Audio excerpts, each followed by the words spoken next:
These are notes 4.2, remainder and factor theorems. If we look here at our note sheet for the top half of the page, we have our dividend using synthetic division on the left, and we're going to evaluate each function at a given value on the right.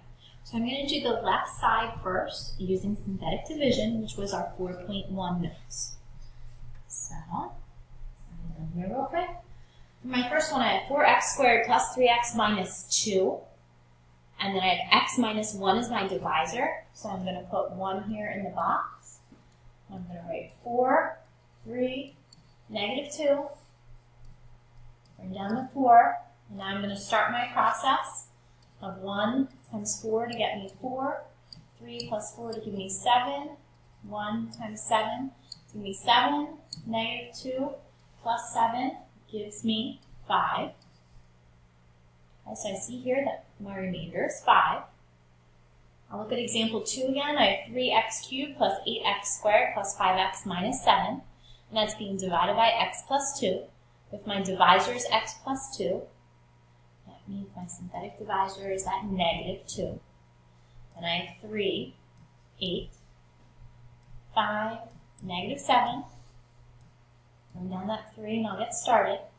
Negative 2 times 3 is negative 6. Negative 8 plus negative 6 gives me a positive 2. Negative 2 times 2 gives me negative 4. 5 plus negative 4 gives me 1. 1 times 2 is negative 2. Negative 7 minus 2 gives me negative 9. So I see that that remainder is negative 9. And if I look at that third one here, I have 1x cubed minus 2x squared plus 3x minus 4. That's being divided by x plus 1. So if my divisor is x plus 1, my synthetic divisor is negative 1. And I have 1, negative 2, positive 3, negative 4. I'll draw my line, my arrow, and down to 1. You do negative 1 times 1, negative 1. Negative 2 plus negative 1, negative 3. Negative 1 times negative 3, positive 3. 3 plus 3 will give me 6. 6 times negative 1 gives me negative 6, and I'm left with negative 10. Okay? So I see the remainders for each of these are not 0. Alright, so we divided those using synthetic division. That's as far as I wanted to go with them. If we look on the right side, let's evaluate each function at a given value. So my f of x for that first one is 4x squared plus 3x minus 2. F of 1, I'm going to take 4, 1 squared plus 3 times 1 minus 2. So I get 4 times 1 plus 3 minus 2, which will give me 5. If I look at that next one, I have f of x equals 3x cubed plus 8x squared plus 5x minus 7. And I'm going to evaluate the function at negative 2.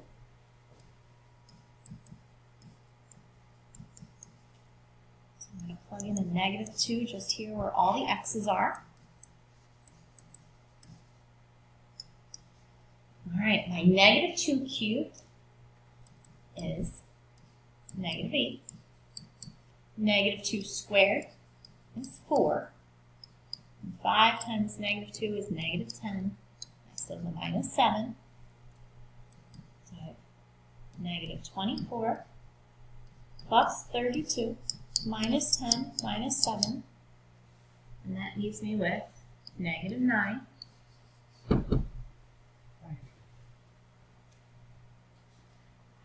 And now if I look at my last one, I have f of x equals x cubed minus 2x squared plus 3x minus 4. I'm going to evaluate at negative 1.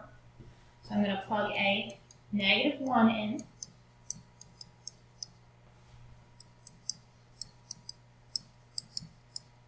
All right, negative 1 cubed is negative 1 minus 2 times negative 1 squared is positive 1.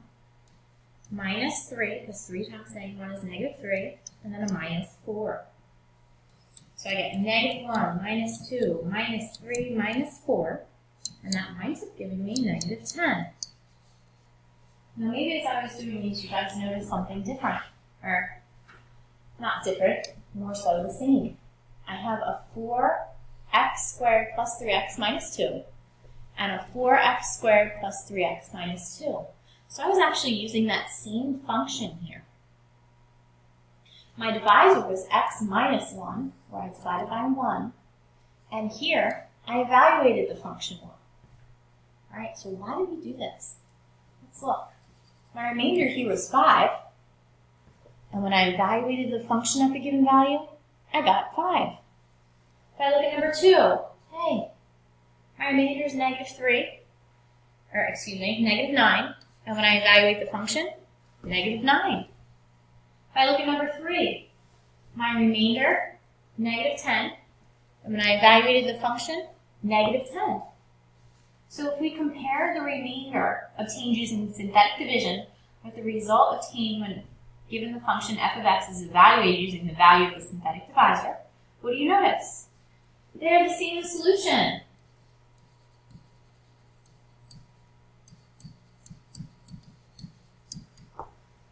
Okay, so yeah, they're the same. So that leads us to the following. Our remainder theorem. If a polynomial f of x is divided by x minus d, then the remainder equals f of d, and our dividend equals the divisor times the quotient plus the remainder, which we kind of saw in our last section of notes as well. So we're saying f of x equals x minus d times q of x plus f of d. And where q of x is a polynomial with degree 1 less than the degree of f of x. So this is kind of formally talking about the stuff that we looked at with our synthetic division in the last section. Let's take a look at some of our special cases. Okay, our example 4, we have 3x squared minus 7x minus 40 divided by x minus 5. I'm going to put a 5 there because we have x minus 5. 3x squared negative 7x minus 40. Draw my line, bring down a 3. Now I'll get started. 5 times 3 is 15. Negative 7 plus 15, 8. 5 times 8 is 40. Negative 40 plus 40 is 0. Oh, I got a remainder of 0. What do you think is going to happen here? I've got my same function, 3x squared minus 7x minus 40, and I'm going to evaluate this function at 5. So 3 times 5 squared minus 7 times 5 minus 40.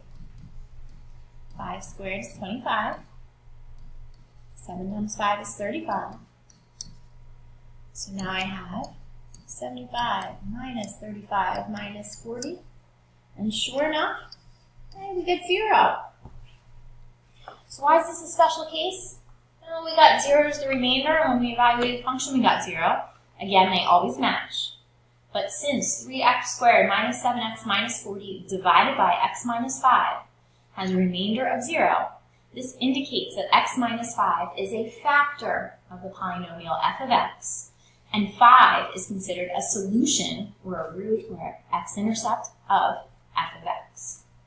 So our factor theorem, in general, x minus k is a factor of f of x if f of k is 0.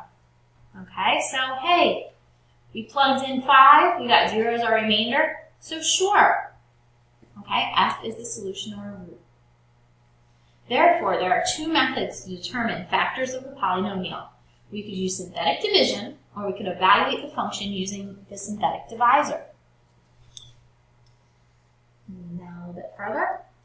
The factor theorem can also be used to help find all the factors of a polynomial.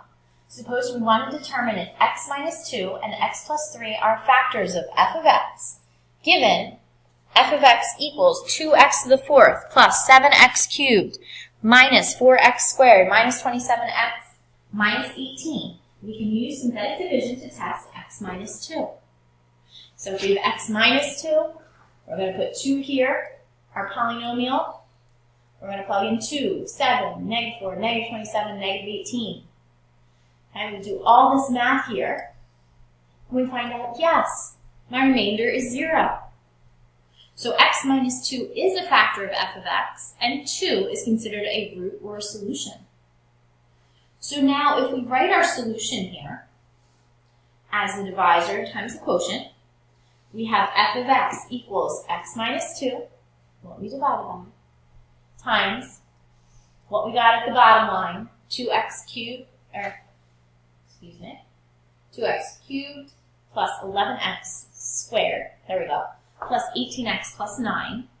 So our quotient, 2x cubed plus 11x squared plus 18x plus 9, is called a depressed polynomial and could be factorable. Therefore, using the depressed polynomial, we could test x plus 3. So if we test x plus 3, our divisor is x plus 3. Our synthetic divisor is the opposite sign, negative 3. We're dealing with this 2x cubed plus 11x squared plus 18x plus 9. So 2, 11, 18, and 9. And we're going to test our synthetic division. We'll do our synthetic division here. We get 0 as the remainder. So x plus 3 is a factor, and negative 3 then is a root. So right now, we tested our x minus 2, it worked. We tested our x plus 3, it worked. And right now, we're left with that 2, that 5, and the 3, which are 2x squared plus 5x plus 3. So 2x squared plus 5x plus 3 is still considered a depressed polynomial and could be factorable. To complete the factorization of f of x, we can factor 2x squared plus 5x plus 3.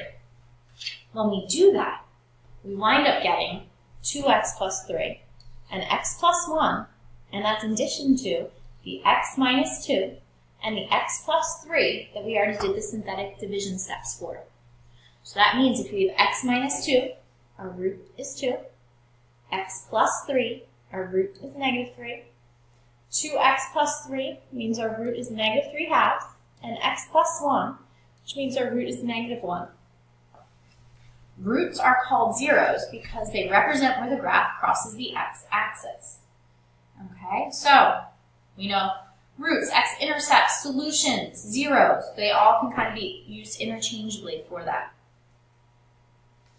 And that concludes our 4.2 notes on the remainder and factor theorems.